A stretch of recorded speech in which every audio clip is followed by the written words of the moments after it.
Olave dapu do weti ko wala kwa ita so ti phat blog do away me wada ta so ki ka kha le ta do nya I do bu weti do nya I hi ni wada ta so le Amarin News ata ko so ta kha awayกวยหลอta ko so khu to ji ja I teวดาเดือดกองทัพเมียนมาส่งเครื่องบินไว12ทิ้งระเบิดลงใส่ทหารกะเหรี่ยงเอาไว้นี่มีตากระสอบคู่โตแต่เลือดเดือดเนี่ยความยอกุลลูกุกผ้ากันหลักเข้ามาหรอแต่เวประโยชน์ตุยเชื่อขอไว้ได้อากบอยอยู่ไวติชิคีเฮเตอร์เราไว้ได้ไม่บูเลิกกันยอตึกตาลอดนี่หรอตากระสอบกวยเราไว้ได้เพยเย่นุยขีกโตขีชีเย่เพยวอคอคุยนารีเซอร์ชิคุยบันีเพยชิโนผ่านนาคายคุยนารีลุยชินนุยบันีนออุทัยจักรบันนี้ดีหรอความยอพูดเราไว้ได้วิเดอจะที่นี่เดี๋ยวยี่ที่นี่เดี๋ยวยี่เฮตเตอร์ตีตะโกตีตะพานเนี่ยหรอแต่ก็สอบกวยกันโดยว่าคุดต่อพันหลักเดี๋ยวว่าเลยประโยชน์สื่อเชื่อขอไปได้อากบอยอยู่ตะกลึกก็ไปได้เลยไหวจะชี้ขี้แต่ใครเนี่ยดูดีต่ออีกที่ยังเนี่ยไม่ว่าได้อากบอยอยู่เลยดีชั่วตีตะพานเนาะจะไม่ละอยู่เลนจะดูเนี่ยจะไม่บ่าเนาะกว่าจะดูเนี่ยแฮก็วอกลาพาท้อเลยตาบอกพูดนี่เห็นว่าบุบทุกผู้ใหญ่ตาอยู่กับเบื่อเลยเนาะแฮเตอร์เราได้ไม่พูดเลยแต่ว่าได้สู้ได้วันชิคีเฮตเตอร์เราได้ไม่ปูแล้วก็ยอดตื่นตาล้อไม่เราไม่บุยบอลนี่เดี๋ยวจะว่าได้ตาตื่นเต้นฟ้าเนี่ยเกล้าเวเนาะก็ยอคาเราได้ปลูกพันธุ์โดตะกยาคีชีข้าใครนี่แต่ว่าได้ว่าจีตาดูเนี่ยเด้อแฮกคอก็ไม่ได้เลยโยโก้ปานน้องรีเซอร์ก็ยาโดนนุยกาลีเอาไว้เนี่ยไม่ว่าได้ตั้งสอบคู่ต่อพันละเนาะตั้งสอบเกวยโดได้สู้ไม่ยากแต่ว่าได้เพย์เยนุยคีกโตคีชีเยว่ามาตั้งสอบป่าพลาทเวเลอที่เชก็เชื่อตาอุตสาบ้าขาดอกกันยอตาทุเพลสมือโดเลอป่าพูดท่อโลเวด้าอัตรา KNLA ดอก KNDO วิบล้อนี้ป้าคือซื้อกับดอก PDF สิทธิภาอัตัวสิทธิภาเนี่ยเด้อมิเทปอละทอดาประโยชน์สื่อสิทธิภาหรอเดเวคาโลเวด้าอัตราดอกประโยชน์สื่อเลอวอลลีเนาะเลอวอลลีประโยชน์อัตราตุกเลเนาะสื่อนอริเตอร์เลสวอที่เซเลเลกันยอก็ตะกปานี่หรออุลุลตาโดยอยู่สวอนี้บ้านวาเล่เหนือหมู่ที่3ตำบลวาเล่อำเภอพุพระจังหวัดตากนี่หรอตาลิตาโกรนี่ดือเลมหาเจนิริตัวเวคาลอซา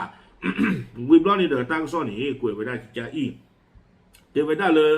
กันยอสุปาคู่ที่จะผ่านนี่เดอตัวเวรูเคลเซอร์ไว้ได้เลยกระท่อมมันเนกุยไว้ด่าประโยชน์ตึกเลิศเฮวอลลีเนาะดูยาตาตุกเลตเพื่ออีนี่อาคูตาดอนี่เดกันยอตุที่ผ่านนี่เดซูเวด้าดรงเลเตอร์เราเวด้าไม่ปูเลอประโยชน์อาตึกเลิศตะกะโตบ้านตะกะโตกุยนี่หรอแต่เว้ดอกเพนเนี่ยเซกโตคาตนากีประโยชน์ตึกโอเลิศตึกเลิศบุญนี่หรือว่าดูเจเขื่อนจิหรอแต่เว้เนาะขาดโจเราเวด้าโลพาโลเลือปาเดอปาล้อปาดูปูปาสวอปูดีต่อเด้อปากันยอดสุดที่พาซื้อเถมาบูมาตีอแต่นี่แต่ตีวอตวินนี่หรอตาอุตาคือใครนี้แต่ว่าได้เลยพี่เชิญท่อรื้อชู่ท่อไว้ได้รื้อนี่หรอวิบล้อนี้แต่ว่าได้เนาะเพตังโซปากพลาไว้ได้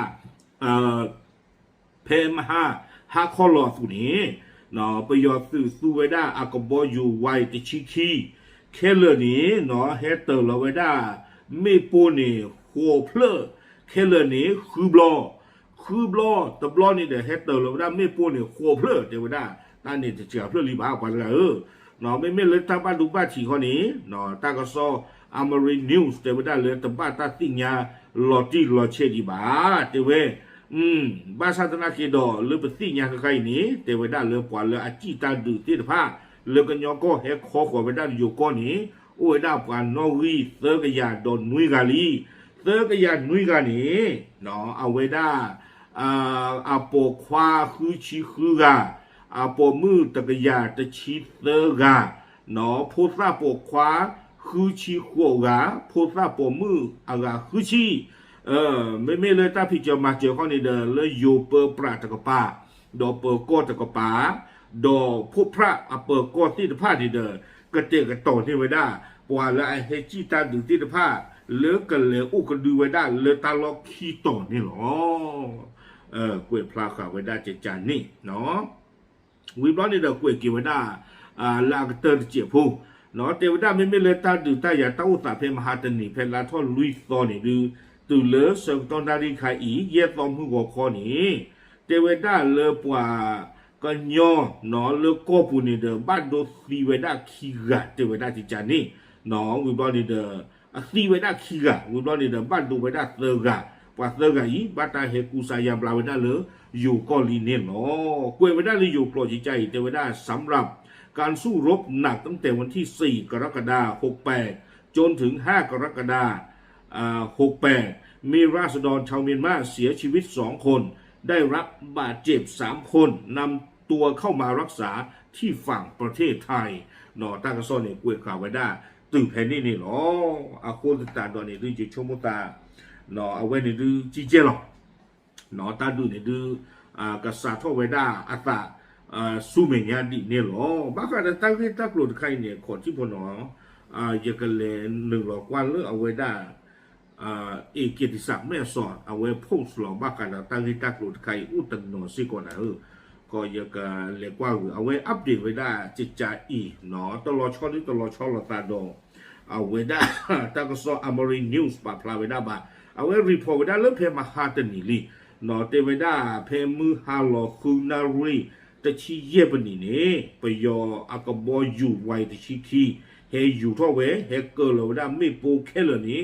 คือบลอเตไว้ได้เนาะอยู่เตไว้ทิ้งระเบิดหลาย10 ลูกบริเวณโดยรอบฐานทีตาเลก็เราได้ไม่โปติดฟ้านี่วาไว้ได้ไปยออัตุกันเลยเนาะแพ้